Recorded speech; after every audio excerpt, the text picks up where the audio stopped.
আসসালামু আলাইকুম, সবাই কেমন আছেন? আশা করছি সবাই ভালো আছেন। আল্লাহর রহমতে আমরাও ভালো আছি। ভিডিওটা না টেনে পুরোটাই দেখবেন।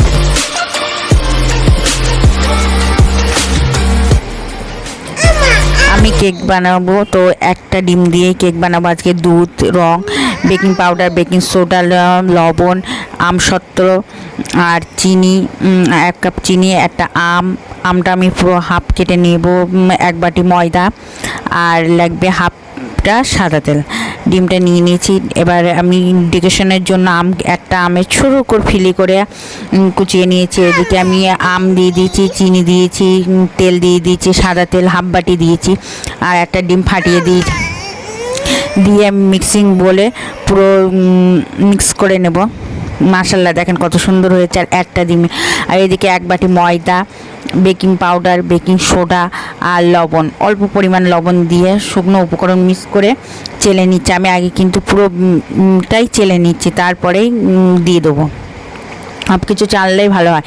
আর এদিকে যে ব্যাটারটা করে রেখেছি, ওই ব্যাটারটাও চেলে নিচ্ছি চালনি দিয়ে। দেখতে পাচ্ছেন অল্প অল্প যদি থাকে, আর অল্প অল্প ব্যাটারটা একটা বোল্টে নিয়ে অল্প অল্প ময়দা দিয়ে পুরো মিক্সিং করে নিচ্ছি। অল্প অল্প করে দিয়ে একদম পুরো একসাথে অনেক ময়দা পুরো ঢেলে দেবো না। দেখেন ব্যাটারটা ঠিক এমন ঘন।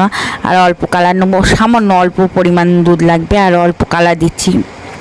কালারটা অপশনাল, দিলেও হয় না দিলে হয়।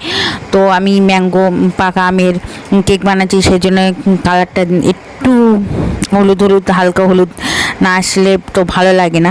তো সেই জন্যই আমি নিয়ে নিয়েছি। আর যে মোল্ডে বানাবো সেটাই একদম পুরো তেল ব্রাশ করে নিয়েছি। আর আমার একটা কাগজ কেটে নিয়েছে হার্ট শেপের, নিয়ে তাতেও তেল ব্রাশ করে ময়দা ছিটিয়ে নিয়ে তারপরে ব্যাটারটা ঢেলে দিয়েছে। ব্যাটারটা ঢেলে দিয়ে 2-3 বার টাপ করলে যেন বাইরে ভেতরে বা যা বাতাস ছিল সেগুলো বেরিয়ে যাবে। আর গ্যাসে দিয়ে দিচ্ছি পুরো 10 মিনিট হাই করে নিয়েছি। তারপর 10 মিনিট পরে ডেকোরেশনের জন্য আমি আম কুচিয়ে রেখেছি, আমসত্ত্ব কুচিয়ে রেখেছি, সেইগুলো দিয়ে আবার 20 মিনিটের জন্য রেখে দেবো। আর এই কেকটা পারফেক্ট, একটা ডিম দিয়ে কেক বানানো, মাশাআল্লাহ খুবই সুন্দর হয়েছে, একদম পারফেক্ট। আর এটা ম্যাঙ্গো ফ্লেভারে আমসত্ত্ব দিয়ে একদম পুরো আবার 20 মিনিটের জন্য রেখে দিচ্ছি। একদম পুরো পারফেক্ট হয়ে গেছে, ঠান্ডা করতে দেবো। আর আমার ছেলে তো অস্থির বান্দা।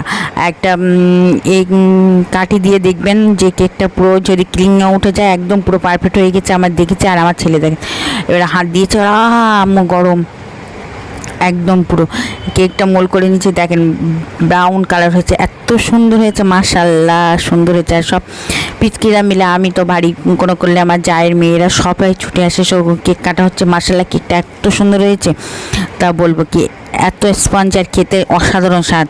তো ভিডিওটা যেই পর্যন্তই, সবাই ভালো থাকবেন, সুস্থ থাকবেন, আজ ব্লগের সাথে থাকবেন, আমাদের জন্য দোয়া করবেন। খোদাফেজ, বাই বাই, টাটা। আর আমাদের চ্যানেলটা সবাই সাবস্ক্রাইব করবেন, আমাদের পাশে থাকবেন, বেল আইকন বাজিয়ে নেবেন। আর কেকটা এইভাবে একবার কেক বানিয়ে দেখবেন, মাশাআল্লাহ সুন্দর হয়। আমার পিচকিরা তো আম খেতে চায় না, কোনো ফলই খেতে চায় না, তো আমি নানান সার দিয়ে কেক বানিয়ে, আমার ছেলের কেক আইসক্রিম বানিয়ে একদম দিয়ে দেয়। পারফেক্ট হয়ে গেছে। খোদাফেজ, টাটা, বাই বাই। আর আমার চ্যানেলটা সবাই সাবস্ক্রাইব করবেন। محمد نبينا بنور هدينا